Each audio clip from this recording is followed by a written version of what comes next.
Je ne vais pas redire ce qu'ont dit Ilham, Marine et Asma pour présenter cette dernière intervention. Je voudrais surtout les remercier parce que si je suis ici ce soir, c'est une série de très belles rencontres. Un projet qui m'a été proposé, qui m'a été présenté il y a plusieurs mois, Femmes et Inspirations. Et j'ai écouté ça et ça fait vibrer une corde en moi parce que je suis très impliquée dans des organisations et réseaux féminins qui œuvrent pour un meilleur partage du pouvoir en entreprise. Voilà, pour essayer un peu de rééquilibrer les asymétries entre les hommes et les femmes au sein de l'entreprise. Mais ça, c'est un autre sujet. La deuxième raison pour laquelle je suis ici, c'est parce que c'est inspiration. Et inspiration, pour moi, ça rime avec art. L'art a une grande place dans ma vie professionnelle, d'abord, parce que j'ai monté une entreprise qui parle d'art et de management, de leadership, dont je vais vous parler très brièvement. Et si aujourd'hui on est dans cette enceinte, c'est parce qu'il y a une très belle rencontre également avec des musiciens, l'ensemble Taragat. Et Halim, qui est ici avec moi, fait partie de cet ensemble j'ai découvert une musique que je ne connaissais pas très bien et qui va me permettre d'illustrer mon propos, ce qui est le but des conférences que je donne assez régulièrement sur l'art et le leadership, généralement en utilisant le jazz comme élément métaphorique, mais cette fois-ci je vais utiliser justement, et je trouve que c'était l'occasion. J'ai découvert une musique qui est un carrefour de culture et qui, comme le jazz, qui a beaucoup de similitudes avec le jazz, parce que c'est aussi c'est une musique de dialogue. Voilà. Ça permet de réunir des personnes qui viennent de cultures extrêmement différentes et c'est un langage universel. Et je vais laisser Halim en parler mieux que moi. Merci Evelyne. Je vais aussi improviser parce que c'était pas prévu que je fasse une intervention, donc c'est bien. Je vais improviser, c'est l'improvisation et c'est le rencontre humain, le plus important qu'on se rencontre et on se parle. Donc je vais commencer déjà pour deux choses. Nous sommes contents pour deux raisons. La première, déjà, pour honorer l'invitation de Femmes et Inspiration, dont je remercie Ilham, Asma et Marine. On est venu avec une grande délégation de 10 personnes, donc dont les musiciens, Brahim et moi en tant que cofondateurs de Festival Taragalt et du projet Taragalt, Marika qui est derrière, là qui travaille avec nous dans le festival, et les deux filles de Mohamed, Mariam et Nezha, qui sont vraiment une fierté pour nous. Parce que là, on est fiers quand ils prennent la parole devant, ils ont déjà pris la parole à Zagora, à Ouarzazate, au festival, et ils ont pris hier la parole ici, et c'est une fierté pour nous. Et à travers elles, ça veut dire, c'est toutes les femmes de Mohamed de Carpet of Life qu'on vraiment on remercie. Et ça veut dire que ce projet, il a pu amener des femmes, les faire sortir de leur milieu naturel et de parler de leur expérience. Et je pense, pour moi, c'est une fierté personnelle. Ils s'expriment mieux que moi devant le public. Ils parlent mieux de leur projet. Et ça, c'est le plus important dans tout ce projet. La deuxième des choses, nous sommes contents aussi de rendre hommage à un membre du groupe qui est mort tragiquement dans un accident de voiture et de l'honorer à travers la musique et l'art. Parce que vraiment, ça veut dire la musique et l'art dans le désert, il fait partie du quotidien, de tous les jours. Donc, c'est plutôt une thérapie dans le désert. Ça veut dire la journée, c'est pour le voyage, pour le travail, pour les tâches manuelles. Mais la nuit et le soir, c'est pour chanter pour faire la poésie et surtout parce que c'est un patrimoine oral. Donc on a besoin de l'apprendre et de le transmettre. Et c'est au jour le jour. Et c'est pour ça que je disais qu'il y avait énormément de similitudes avec le jazz, qui est également une tradition orale. Avant d'être une musique savante, c'est d'abord une musique qui se transmettait oralement. Alors, on va, pour cette intervention, elle va se dérouler en deux parties. Il y a une première partie où je vais faire un petit peu de théorie, pas beaucoup. Je vais essayer d'aller très vite là-dessus pour vous situer un peu le type d'interaction qu'on peut faire entre la musique et le leadership.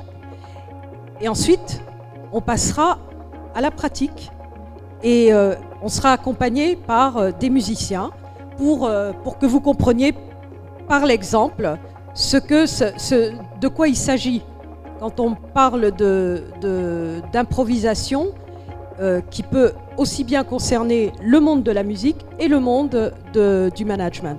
Donc, alors ça, c'est ma conviction. Hein. C'est vraiment, je suis partie sur cette entreprise, j'ai fondé cette entreprise sur la conviction profonde que l'art pouvait être un levier de transformation en entreprise. Et aujourd'hui, on sait à quel point les entreprises sont enjointes de se transformer parce qu'il y a la compétition. Donc, les entreprises ont besoin de se changer. D'abord parce que leur environnement leur impose cela. Je vais parler du digital, de l'intelligence artificielle, de tous les grands bouleversements qui ont un impact direct sur l'entreprise. Mais également de l'intérieur, parce que les entreprises accueillent une génération qu'on appelle les millennials, qui sont nés avec des écrans, dans le digital, et qui aujourd'hui sont en disruption totale avec les codes anciens de l'entreprise. Donc aujourd'hui, l'entreprise doit se réinventer. C'est vraiment sur cette conviction-là que je me suis dit, le message et le langage le plus fort pour accompagner ce changement, ça ne peut être que l'art. L'entreprise, évidemment, c'est un ensemble humain et pour qu'une entreprise, une organisation fonctionne, on a besoin à la fois de quelque chose d'ordinaire et d'amener les gens ordinaires au sein de l'entreprise à faire des choses extraordinaires. Ça, c'est pas moi qui le dis d'ailleurs, c'est un éminent penseur de l'entreprise qui est Peter Drucker. Alors, ce qui m'amène aussi aujourd'hui ici, c'est la thématique de la conférence, passer d'une vie ordinaire à une vie extraordinaire. Ça m'a beaucoup interpellée et j'ai entendu au cours de ces deux journées, des choses mais vraiment très très belles qui ont été dites à ce sujet-là. Alors moi j'avais un petit peu anticipé, j'avais recueilli quelques phrases inspirantes sur l'ordinaire et l'extraordinaire. Alors ça c'est Walt Disney. Alors ce qui me plaît dans cette phrase de Walt Disney, c'est que on le sait peut-être pas, mais Walt Disney est quelqu'un qui a fait pour son projet de club qui s'appelle, de centre Disney World, Disney, Euro Disney, etc. Il a présenté une centaine de fois ce projet-là. Ça a été refusé, mais il est toujours revenu là-dessus et il a persisté. Et aujourd'hui, il a fini par aboutir et faire aboutir ce projet-là. Et c'est quelqu'un qui croyait en ses rêves et qui était absolument convaincu que une idée même tout à fait ordinaire pouvait aboutir à quelque chose d'extraordinaire. Ça, c'est une autre phrase qui m'a inspirée, et toutes celles et ceux qui pratiquent le yoga partageront avec moi. Essayez de faire des petites choses de manière extraordinaire. Une autre phrase un peu plus humoristique, c'est Abraham Lincoln d'ailleurs qui le disait. Dieu doit aimer les gens ordinaires, il en a fait tellement. C'est pas faux. Il y a aussi une autre phrase qui m'a inspirée, c'est prendre l'habitude de considérer les choses ordinaires, que les choses ordinaires arrivent aussi.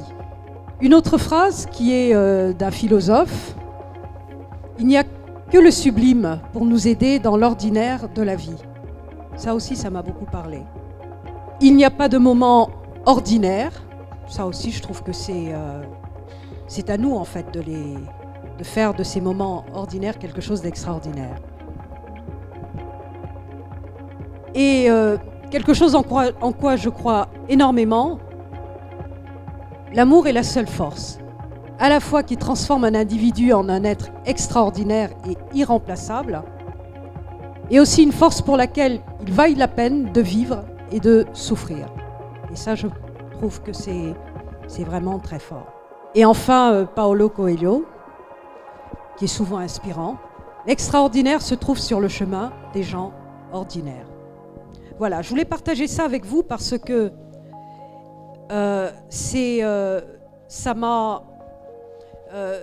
sont les réflexions qui me sont venues quand j'ai reçu le sujet de cette conférence et je me suis dit, ouais, il faut vraiment que je sois à Casa pour partager ça avec toutes les personnes qui feront partie de cette conférence-là. Alors, vous allez me dire, que peut apporter le jazz au leadership ? Il y a 3 ans à peu près, j'ai fait la rencontre d'un musicien de jazz qui est en même temps professeur en organisation, en comportement organisationnel aux États-Unis, Frank Barrett, qui avait écrit un livre qui s'appelle Yes to the Mess. Et j'ai lu son livre en quelques heures. Et j'en suis sortie complètement bouleversée. Il donnait en fait 7 clés d'improvisation du jazz, et ça m'a vraiment bouleversée, tellement c'était criant d'inspiration, et en plus c'était adaptable dans le monde de l'entreprise. Les leaders aujourd'hui, qu'est-ce qu'ils font ces leaders ? Ils sont généralement exactement comme les grands musiciens de jazz, ils improvisent. Et alors c'est un livre que j'ai choisi d'adapter en français. J'ai trouvé un éditeur, je l'ai adapté en français, donc j'ai fait la traduction. C'est pas un livre théorique, c'est un recueil d'expériences en entreprise et avec un parallèle avec d'expériences de musiciens de jazz. Donc j'ai aussi adapté les exemples d'entreprises pour que ça soit compréhensible par un public français. Je ne suis pas musicienne, je ne pratique pas d'un instrument, mais je suis chanteuse, donc ça me parlait, moi, la partie musicale également me parlait. Alors, quelles sont ces clés d'improvisation ? Il y en a 7 que décrit Barrett, et qui sont celles-ci.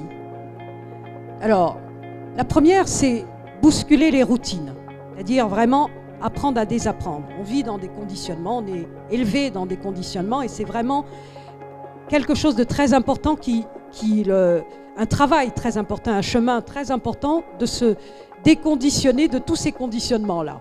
Ça, c'est la première clé. La deuxième clé, c'est oser le chaos. Oser le chaos, c'est-à-dire oser dire oui à quelque chose d'imprévu, à quelque chose qu'on ne maîtrise pas a priori. Et généralement, ça prend souvent l'allure du chaos. Ça, c'est la deuxième clé. C'est cette capacité à dire oui qui est très forte en nous et qui est vraiment un moteur pour l'action. La troisième clé, c'est expérimenter dans l'action. Et les musiciens de jazz ont les improvisateurs en tout cas le savent, il faut accepter l'erreur. Et l'erreur est souvent une source de créativité. Je ne citerai pas le grand nombre d'expériences, de découvertes qui sont parties d'abord d'une erreur. Et la plupart des expériences, alors Edison et sa lampe, il a d'abord commencé par faire des erreurs. pour toutes celles et ceux qui pratiquent la cuisine, la tarte tatin, c'était d'abord un raté, hein, avant de devenir une magnifique recette. Alors ça, c'est quelque chose, savoir prendre de la distance par rapport à ce souci qu'on a de vouloir toujours faire parfaitement les choses. Accepter l'erreur. Quatrième clé, une structure minimale pour une autonomie maximale. Alors ça, c'est quelque chose qui m'a aussi frappé dans le jazz. C'est que les musiciens s'accordent sur quelque chose d'extrêmement court. Une partition de jazz, c'est une feuille, quelques accords, quelques lignes d'accords, et à partir de cela, ils créent des standards qui sont inoubliables. La cinquième clé, c'est improviser.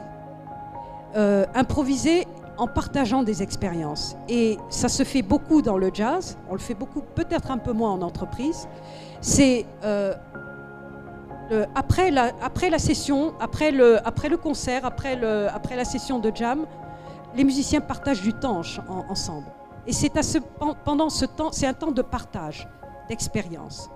Ils s'assiedent, ils boivent, ils mangent, enfin voilà, mais ils partagent, ils prennent du temps pour échanger sur leur expérience, à la fois de ce qu'ils ont vécu et puis de leurs difficultés sur tel ou tel morceau. Enfin, c'est vraiment quelque chose, c'est dans la culture de ce monde-là. Sixième clé, c'est une clé aussi qui est assez particulière au jazz et qu'on voit moins en entreprise, qui est le fait d'alterner le leadership et le followership. En jazz, on est tour à tour leader, quand on va prendre un solo, et on est aussi accompagnateur. Et les deux rôles sont tout aussi importants. Et ça, c'est une vraie force. En entreprise, on est encore dans un système très pyramidal, et c'est moins souvent le cas. Mais ça change. La septième et dernière clé, c'est l'art de provoquer. Et la provocation, ça veut dire lancer un défi à quelqu'un. C'est avoir quand même cet esprit de compétition, insuffler cette envie aux autres musiciens de se dépasser. Donc voilà. C'est en gros, alors, je pourrais en dire beaucoup plus, mais il faut qu'on soit assez bref et j'aimerais qu'on arrive assez rapidement à l'expérimentation ensemble. Évidemment, c'est pas, dans un temps aussi court, c'est pas très facile de montrer par l'exemple comment on peut illustrer ces clés. On va essayer quand même avec deux clés. Alors je vais vous les présenter. La première, c'est celle-ci, c'est l'écoute. Un exercice d'écoute, être à l'écoute de ces rythmes. Puis le deuxième exercice, ce sera à partir d'une structure minimale, on va entrer dans une conversation. On va inviter, en tout cas, les musiciens vont rentrer dans une conversation à laquelle, évidemment, on sera appelé à participer par l'écoute. Et évidemment, c'est une clé, cette clé de l'improvisation, ça suppose évidemment que on écrase pendant ce moment-là la structure un peu pyramidale de l'orchestre. Hein. L'orchestre, c'est souvent quelqu'un qui dirige et puis des musiciens qui exécutent avec une partition, mais là, c'est vraiment quelque chose d'assez horizontal. Je voudrais, avant de passer à la partie expérimentale, juste parce que vous citez un petit peu Barrett, je trouve que c'est très en lien avec tout ce qui a pu s'échanger pendant ces 2 journées. Ce que le jazz nous apprend, c'est à faire des jams avec des gens qui ne voient pas les choses exactement de la même manière. C'est à inventer un lieu où l'expérimentation est la norme, où les gens pensent tout haut, dans toutes sortes de directions et expriment des pensées à demi formulées, sans prétendre qu'elles soient parfaites ou justes ou conformes à l'orthodoxie, avant de trouver une explication. Et je trouve que ça résume à la fois le côté inspirationnel de ces 2 journées et l'importance que peut avoir l'improvisation dans nos vies à tous, aussi bien quand on est leader, mais même dans notre quotidien. Voilà. Alors, on va passer à l'expérimentation. On vient de passer du silence à l'écoute du rythme. Et ça résume vraiment la musique, la force qu'elle peut avoir en nous, sans qu'on ait eu besoin de dire quoi que ce soit. Vous avez participé tout de suite. Alors je dois dire que vous avez même devancé l'exercice qui était prévu. Vous voulez vous faire participer justement des mains, vous l'avez fait spontanément. C'est dire à quel point le rythme peut nous entraîner à l'action. L'énergie qui se dégage d'une percussion peut nous entraîner à l'action. Alors, c'est très universel et il n'y a pas besoin d'explication, mais malgré tout, je voudrais que Halim dise peut-être un peu plus sur ces rythmes de... Donc, on peut dire que la musique, c'est le langage universel. Ça veut dire, dès que ça commence, on comprend ce langage. Donc déjà que Mohamed a commencé avec le djembé, qui est un tambour, et qui peut faire, ça veut dire, quand il y a l'être humain, la faune et la flore, parce qu'il y a la peau, aussi le bois, donc ça fait une combinaison, et que tout le monde comprend. Après, dans le désert, la spécificité, que ce langage doit se comprendre par le corps aussi, et l'âme. Ça veut dire il faut que tout le monde bouge. S'il n'y a pas la danse, s'il n'y a pas cette harmonie entre le corps et le musicien, ça veut dire que le langage il est mal compris.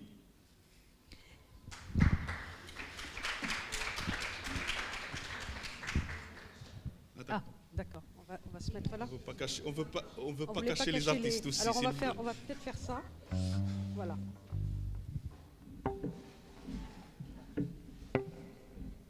Alors, l'écoute passe par le corps. Hein, l'écoute et la musique passe par le corps. C'est la particularité de l'humain, c'est de pouvoir ressentir cela et de vibrer à cela. Ce qui est certain aussi, c'est que ce qui nous a interpellés quand on a commencé à travailler avec les musiciens, ce qui m'a interpellé, c'est qu'il y avait quelque chose de très très très fort et de très similaire au jazz, à ce que moi je vis avec les musiciens de jazz, qui est cette conversation. Le jazz est une conversation. Et j'ai découvert dans cette musique que c'était également une conversation. Le point de départ est souvent un instrument, et c'est souvent la percussion qui commence, et les autres musiciens répondent. Et c'est au point de former ensuite quelque chose d'extrêmement harmonieux, que moi j'ai ressenti en tout cas, même si je n'ai pas forcément toute la compréhension en profondeur de tout l'aspect symbolique que ça peut représenter. Alors peut-être que Mohamed va à nouveau démarrer la conversation.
جبيت على خيام حاطين بحومة برتام جاب منهم قلبي ليعاتو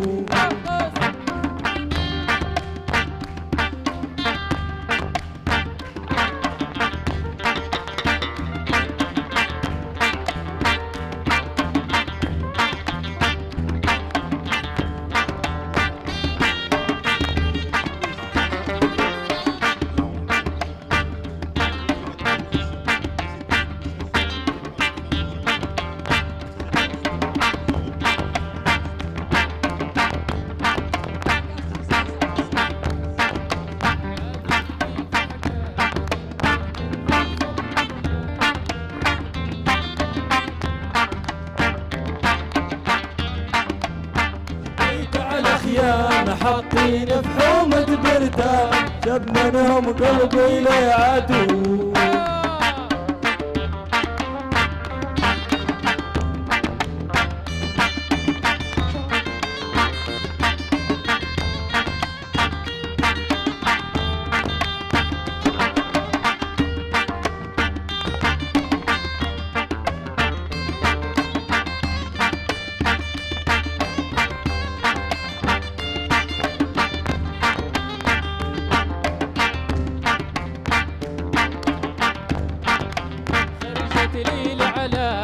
لقيتي للحزان وشد لي قلبي لا جاتو جبيت على خيام حاطين بحومة برتام شب منهم قلبي ليعاتو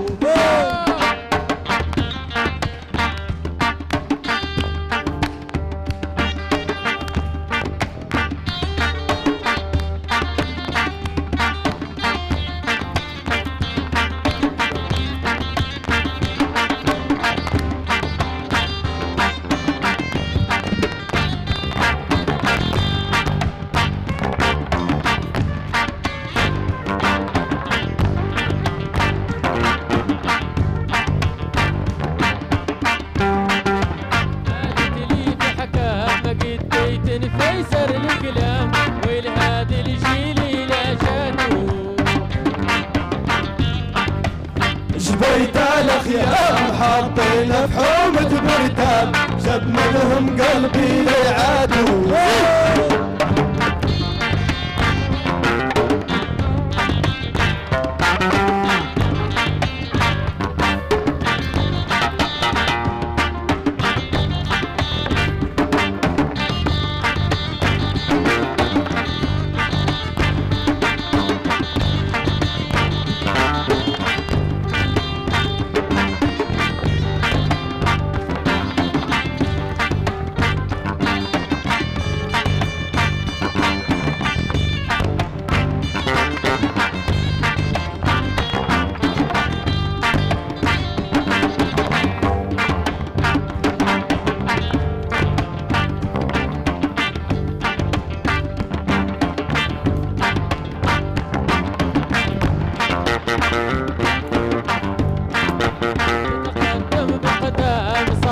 طاحي للقدام راخو الخالب نوناتو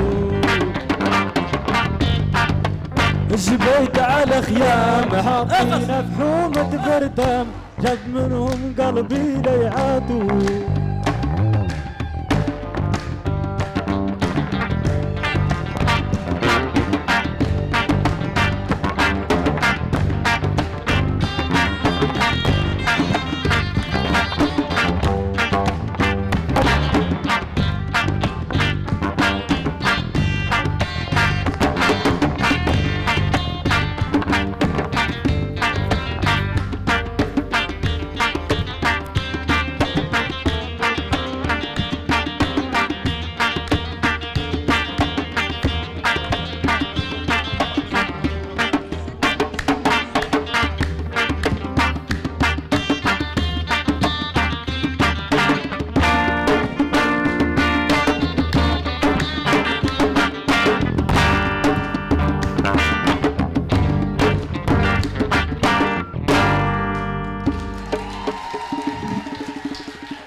Merci beaucoup.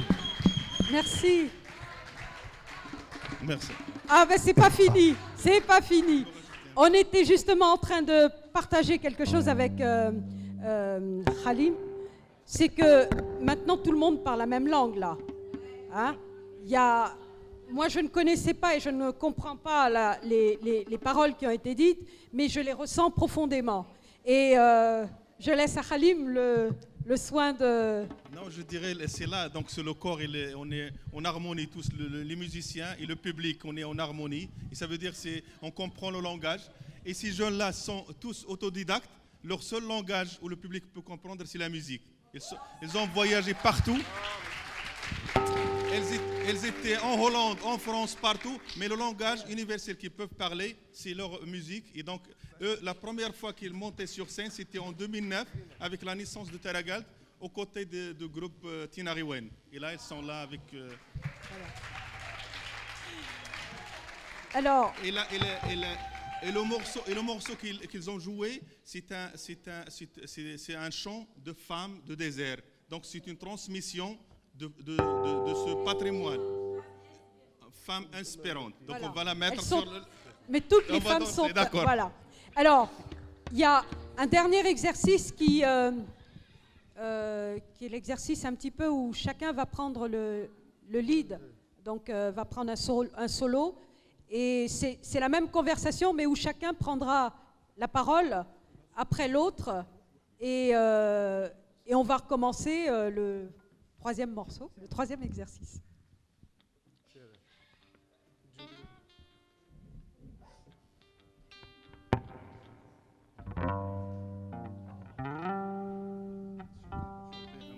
Non, non, non, le même, mais chacun fait un solo. Chacun fait le solo. Un solo par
الدنيا هركوك تموتي المقدس الدنيا هركوك تموتي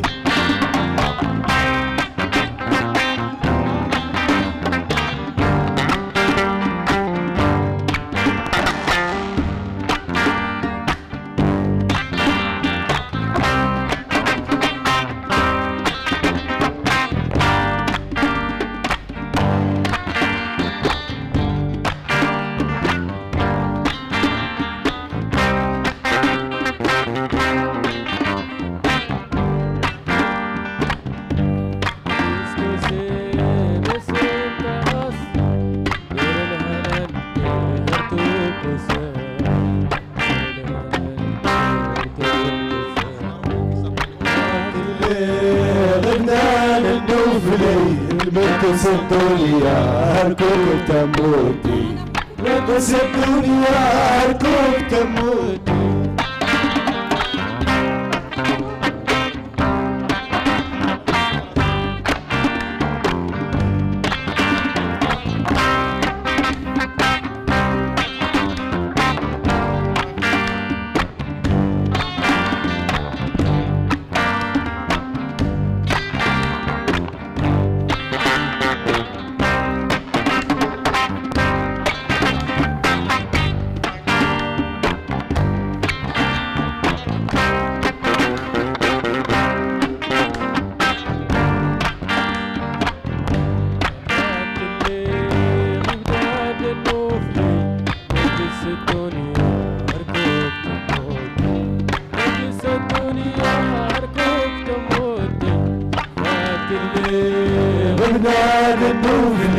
المقدس الدنيا هركوك تموتي المقدس الدنيا هركوك تموتي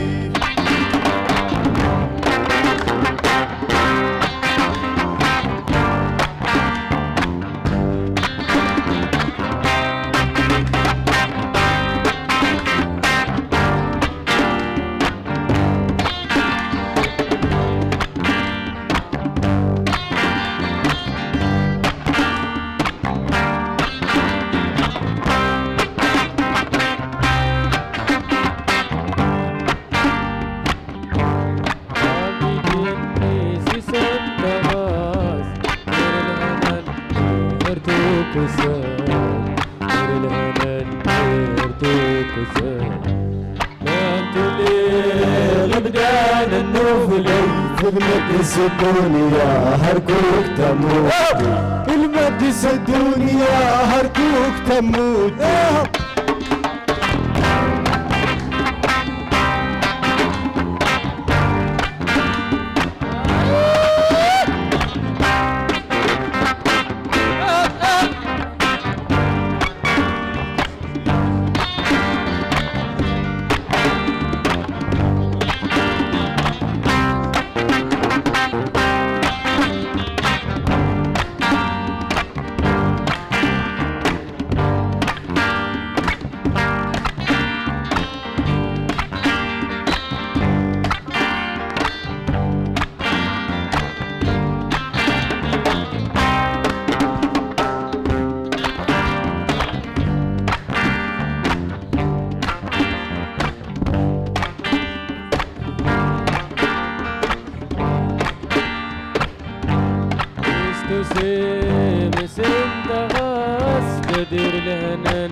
لبنان النوفلي المقدس الدنيا هركوك تموتي المقدس الدنيا هركوك تموتي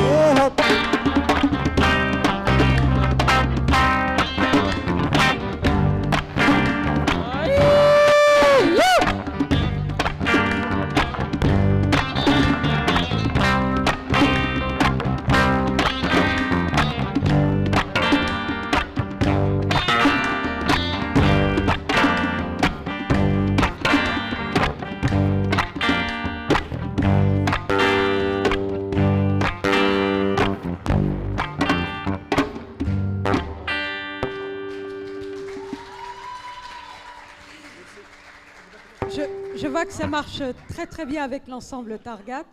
Ça marchait, c'était pas aussi animé avec le jazz. Hein.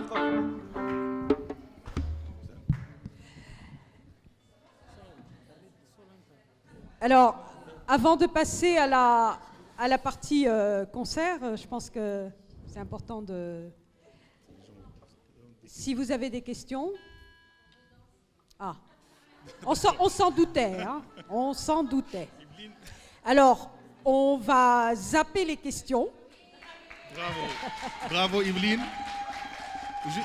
Juste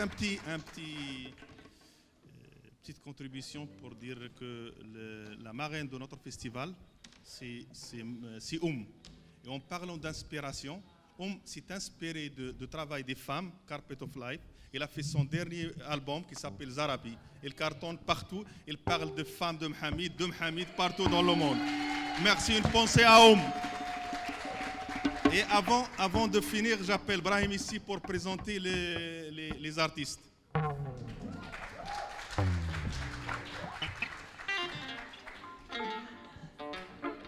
Merci.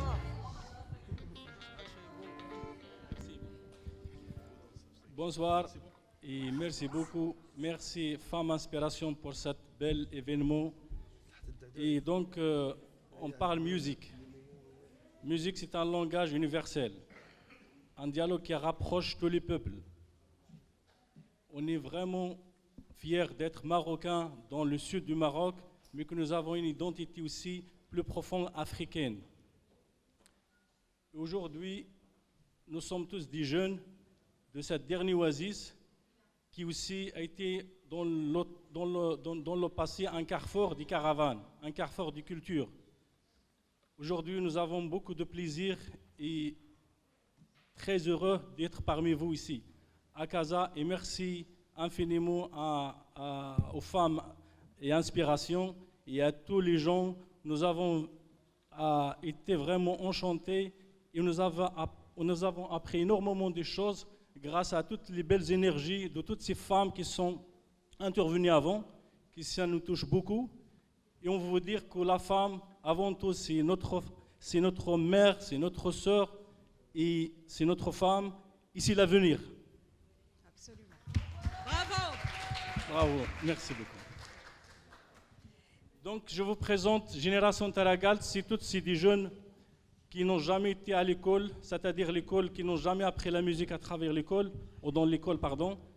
Et ils ont tous un oreille, ils ont tous inspiré des grands musiciens, que ce soit marocains comme Nasl Reiwan et autres, et aussi des gens qui ont joué du blues, de jazz.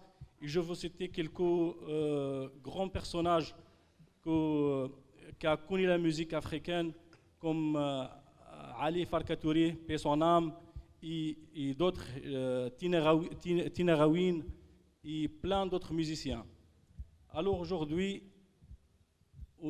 comme jeunes, on a pris cette parcours de musique, et à travers cette musique, on aimerait transmettre notre message de paix, de tolérance et de la citoyenneté, parce qu'aujourd'hui, c'est l'unité qui fait tout.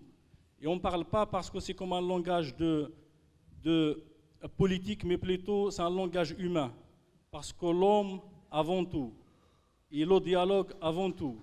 Et merci beaucoup. Excuse-moi, je suis un peu avec beaucoup d'émotion, mais je vois cette belle énergie, ça me fait que parler, même peut-être exprimer un peu avec beaucoup d'émotion. Mais merci beaucoup tous. Avec le cœur. C'est l'essentiel, merci beaucoup.